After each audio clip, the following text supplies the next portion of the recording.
I arrived at 6:28, just like always. The lights in the hallway flickered overhead as I passed the steel model of the original freighter, the one Dad insisted be installed when we renovated the offices. It smelled faintly of salt and fresh laminate new carpet and old bones. My badge still worked. I'd barely set down my thermos when Mavis from HR appeared at my office door, eyes a little too careful. "They want you upstairs," she said. "The boardroom." Of course, I took the stairs. I always did. Inside, Isla sat at the head of the table, her posture perfect, her smile polished like something rented for a press release. She didn't stand. "Rowan," she said, "thank you for coming." I didn't reply. I didn't need to. She folded her hands like she'd practiced it.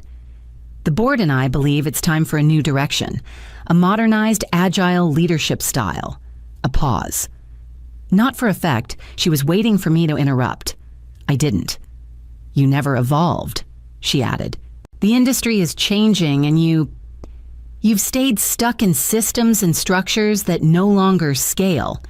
And then came Dorian Vale custom shoes, a suit that probably cost more than a dock crane gearbox, and a handshake that tried too hard. "I'm honored to follow in your footsteps," he said. I almost laughed. Instead, I walked to the far cabinet, the one with the old nautical charts and forgotten binders, and took one thing, a small framed black and white photo of our grandfather standing at Dock 9, 1 foot on a cable spool, his eyes tired, his jaw set. I tucked it under my arm.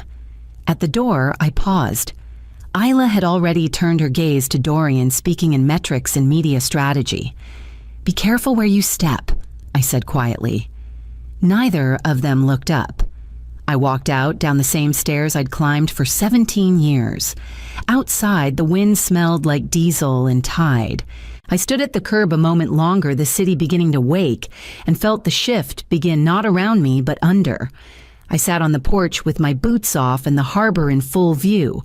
The light rolled in, slow across the water, softening the outlines of freighters that drifted in like shadows with weight. It was the first time in 17 years I hadn't had to check dock flow schedules before my second sip of coffee. The tide was low. You could see the sandbars reaching like ribs from beneath the surface. It reminded me of Hurricane Elia when I'd worked double shifts in a borrowed trailer, triaging flooding schedules and port repair calls while the main office had no power. Isla was still in design school then. She sent an email. Said the news coverage made it look so intense. Back then we had 3 docks barely holding together, 20 men, 1 clipboard, no slack. That was when I started thinking about ownership differently, not as a title, but as leverage. Through a shell company, RDI Properties, I bought the land beneath docks 7 and 8, quietly. No flags, no headlines, just signatures and a long game. No one at Tidewave ever asked who RDI was. They renewed the leases automatically year after year. Now they were set to expire in 90 days. I scrolled through my old contacts and tapped Mavis's name. She picked up fast. "Rowan Yu still at the desk." "For now," she said. Her voice dropped. "He's already cut 2 shifts at Dock 3. Said he's consolidating under efficiency metrics. No board approval? None. And there's talk about dropping dual-man harness checks. Says it's outdated." I closed my eyes. "You okay?" Mavis asked. "I'm awake," I said. We stayed on the line for a while, not speaking, just breathing on opposite ends of a quiet collapse. I could already hear the rot threading under Isla's shiny new structure. I ended the call, stood, and walked inside. In the hallway, the air smelled of salt and old maps. I pulled out the deed folder from the top shelf, placed it on the table, and clicked the pen open. 90 days wasn't long, but it was enough. The text came in just after 7. I was still staring at the leases, weighing phrasing against consequence. Mavis 2 guys walked off Dock 3. Load limit ignored. 1 almost got pinned. They're furious. I didn't reply, not right away. I opened the old doc ledger, the one I hadn't touched since Isla banned hard copy record keeping. Red spine-worn corners. Every page filled with my notes in red pen weight tolerances, cable, life estimates, anomaly, counts by weather type. It had been a habit almost like breathing. I uncapped the pen. Consultants love language. They think if they say agile logistics framework, enough times the bolts will stay tight on their own. But this wasn't a slideshow. It was steel and sweat and margin for error, measured in bruised seconds. I made 3 new entries notes from Mavis warnings about load distribution, and a guess if they're skipping harness checks, they're skipping weight assessments too. The last time that happened, we lost a container and nearly lost a man. I circled the page number twice. That's when my phone rang, unknown number, New York area code. I answered. Ms. Deschamps, the voice said. Crisp. Corporate. This is Andrea Queller, Risk Compliance at Harbor Mutual. We're reviewing Tidewave's coverage in light of recent leadership changes. I said nothing. I just need to confirm property ownership for Dock 7. Our records show it's under lease, but there's a discrepancy in renewal status. It hasn't been renewed, I said. I see. And the owner of record, that would be me. Silence. I waited. Ms. Deschamps, she said slowly. Thank you. We'll be in touch. I hung up and looked back down at the ledger. The pen was still warm in my hand. The page beneath it still blank. But my name, my signature, was already written in places they'd forgotten to look. I set the book aside and moved to the kitchen. The harbor was quiet again, but something had shifted. The first slip wasn't just in the cables or the crane. It was in the story they'd told themselves about who held what and who never let go. My lawyer, Laura, poured me a cup of tea like she always did when she knew we weren't just talking paperwork. She waited until I slid the deed folder across her desk before she spoke. You're ready? She asked. No discounts, I said. Full market rate, 30-day notice for termination, immediate penalties on non-compliance. She raised an eyebrow.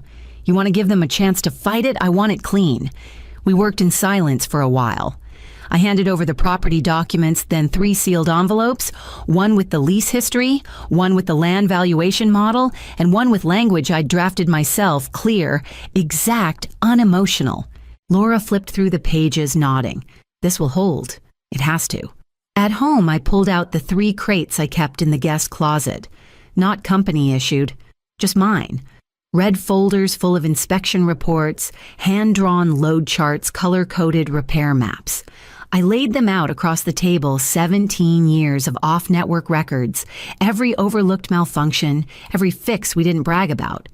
I opened my laptop and scanned each key page. I labeled them by incident, by season, by name. Not because I owed anyone an archive, but because the system had never depended on the official server. It had always run through the people who stayed late, who didn't need a badge scan to know what kept the cranes alive. The next morning, I drove to Dock 7. I wore jeans, no clipboard, no lanyard. The guard at the entrance knew, probably hired last month, asked for my ID. I handed him a visitor pass. He glanced at it and waved me through. The wharf looked thinner than I remembered, the cranes slower. I walked past Bayline 3 and noticed the cable clamps on Tower 2 were rusted almost orange. The tags on the east crane were half missing. I didn't say a word. I just took photos. Every cable, every misstep, every inch of maintenance Isla's team had overlooked. Then I went home, named the folder Liability Unclaimed, and backed it up twice. I called Talon Ritter just after 9. He picked up on the third ring voice, still gravelly from years spent chasing dockside fraud and insurance scams. Deschamps, he said, already curious. Haven't heard from you since the dry dock payout mess in Savannah. I need eyes on a new entity, I said. Balin Shore Logistics. I don't want speculation. I want filings, permits, real ownership. He didn't ask why, just muttered, give me 3 days, and hung up.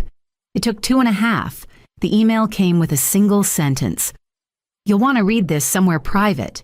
Attached were folders, screen captures from corporate registries, shell ownership filings that snaked through Delaware and the Cayman Islands, then looped back to a domestic holding under Isla's name.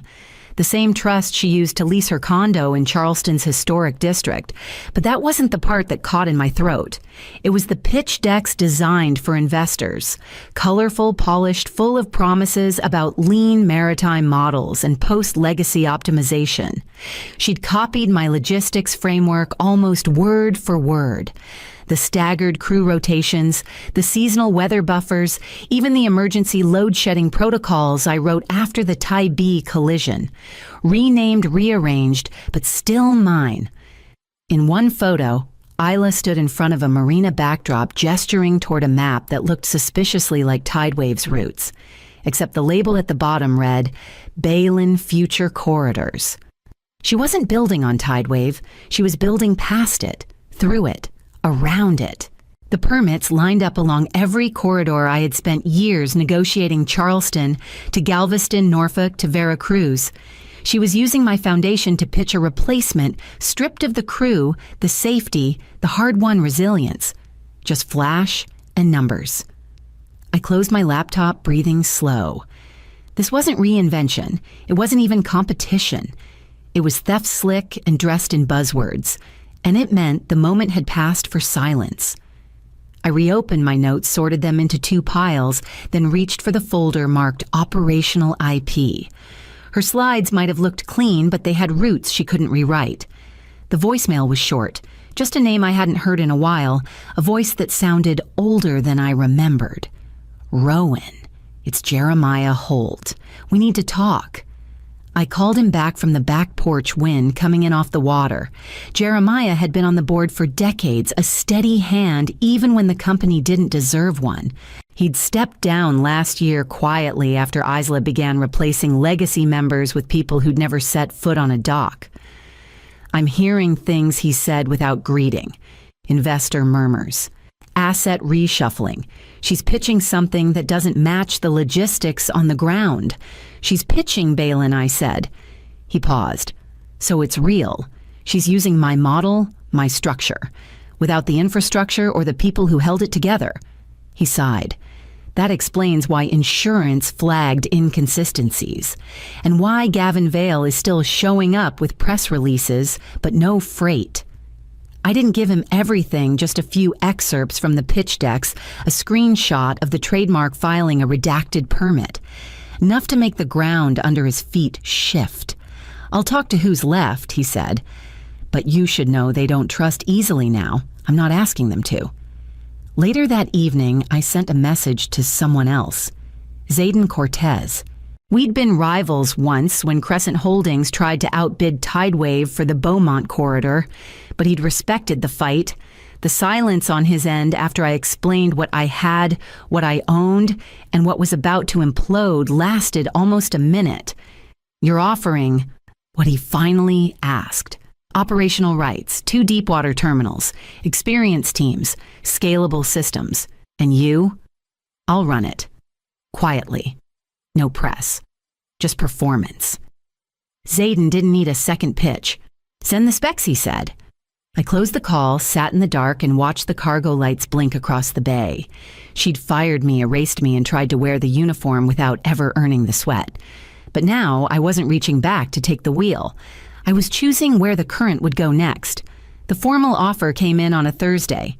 It wasn't flashy. No gold seal, no grand announcement. Just a plain folder from Crescent Holdings, hand-delivered by a courier who didn't know what was inside. I opened it at the kitchen table. 3 pages, clean, precise.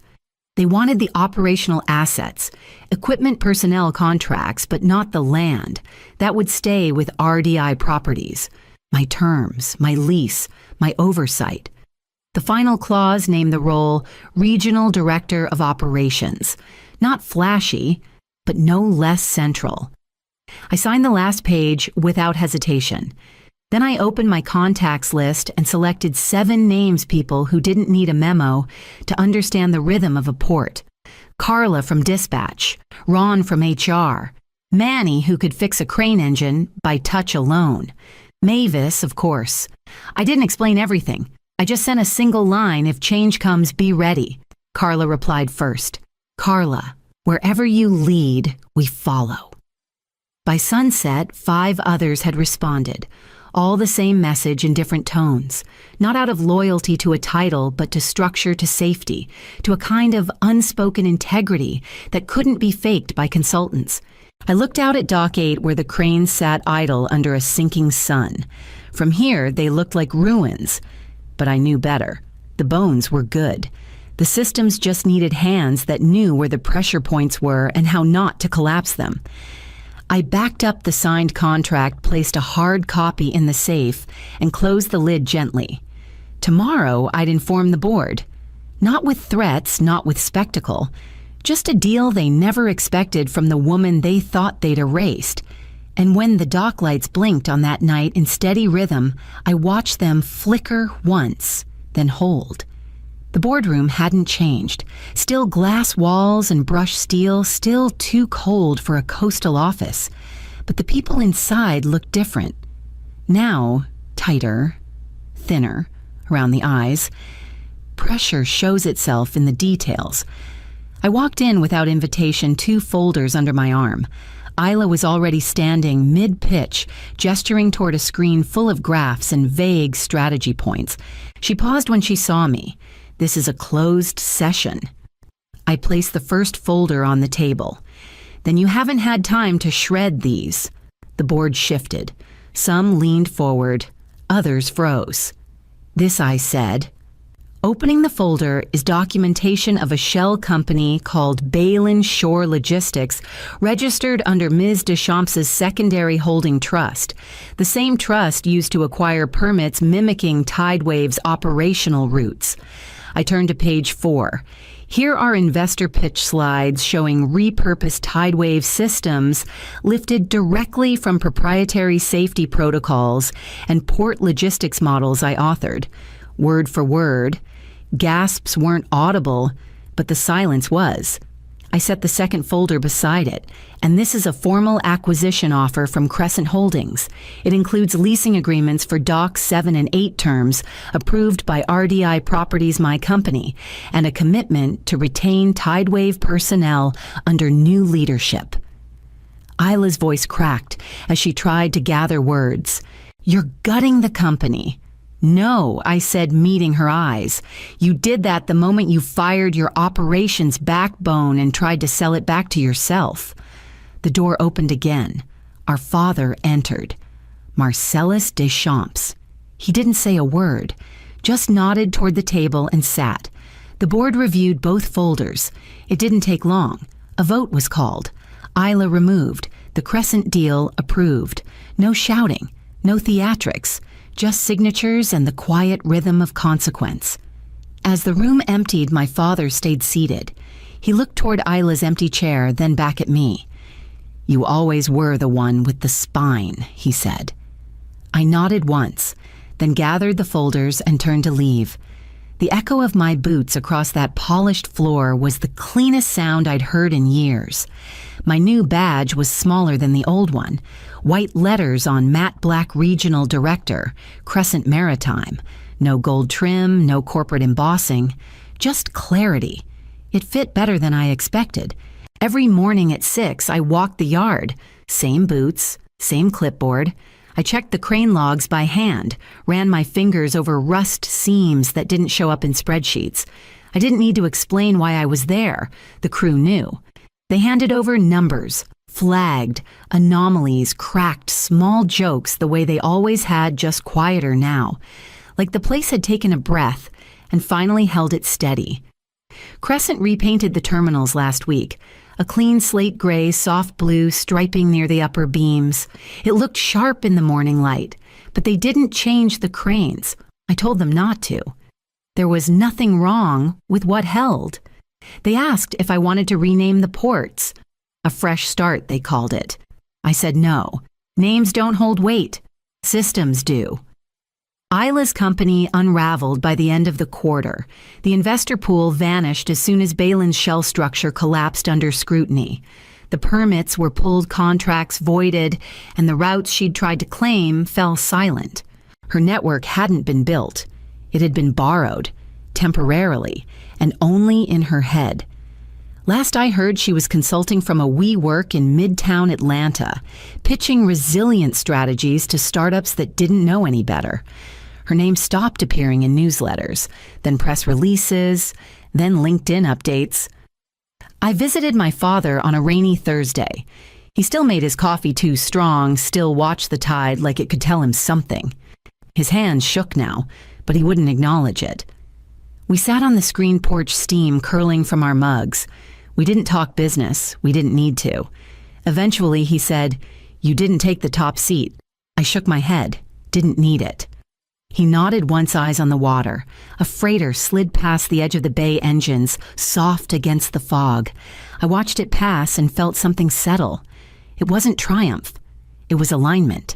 Ava and Lennox held tight to the rail, their eyes wide as the crane lifted a container the size of a small house and swung it into place like it weighed nothing. It was a slow day on the docks, perfect for a walkthrough without getting underfoot. "Can you really see everything from here?" Ava whispered. I nodded. "Everything that matters." We stood in the control tower overlooking the terminal. From here, you could watch the whole choreography unfold. Cranes, carts, tugs, moving like clockwork without anyone shouting. That's how you knew it worked. They followed me down the steps, asking questions about tugboats and shipping lanes, and why the yard was marked with numbers painted on asphalt. Back on the gravel, the air smelled like diesel and salt and metal.